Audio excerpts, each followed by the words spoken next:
Assalamu alaikum wa rahmatullah. Bienvenue dans cette nouvelle édition dont voici les principaux titres.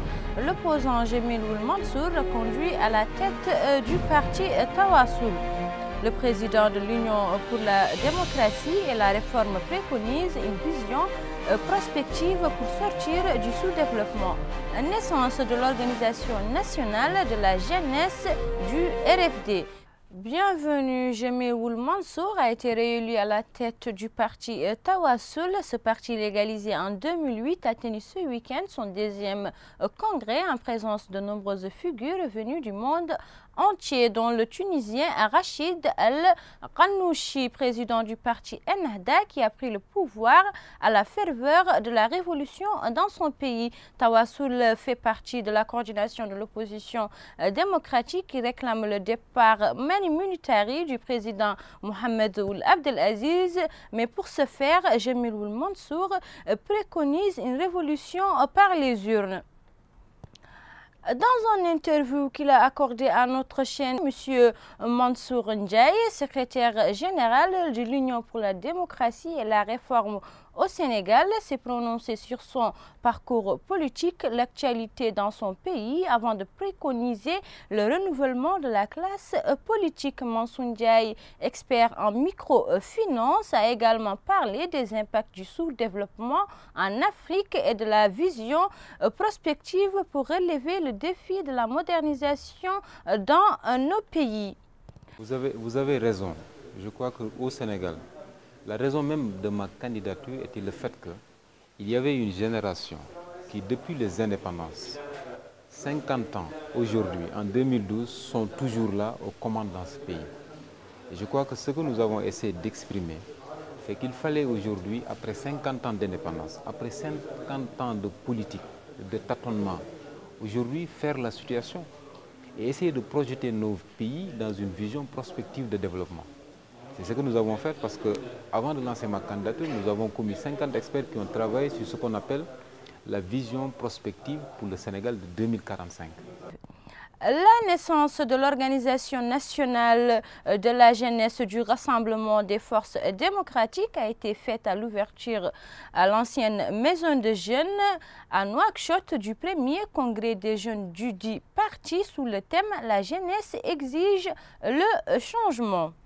C'est un grand honneur pour moi de se présenter devant vous pour partager ensemble le plaisir du début des festivités du congrès constitutif de l'Organisation de la jeunesse RFD.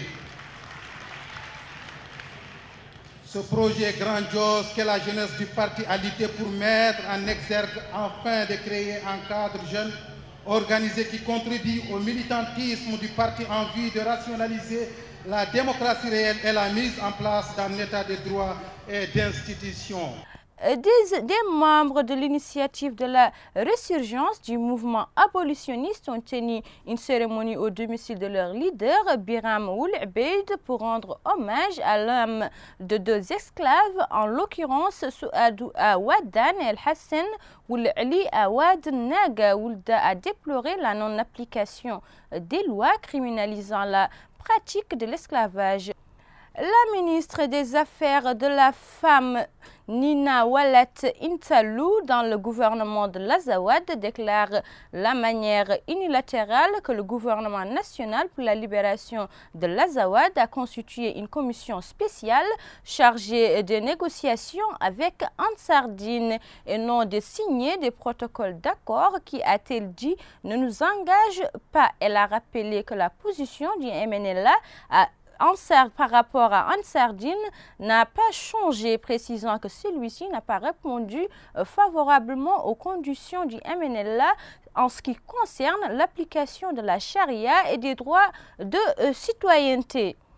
La Banque africaine de développement a rapporté par l'intermédiaire du Programme alimentaire mondial une contribution d'une valeur globale d'1 million de dollars pour aider à faire face à l'afflux des réfugiés maliens en Mauritanie. Cette aide permettra au PAM d'apporter une assistance alimentaire et nutritionnelle aux réfugiés maliens installés dans le camp de Mbera, situé à l'est du pays.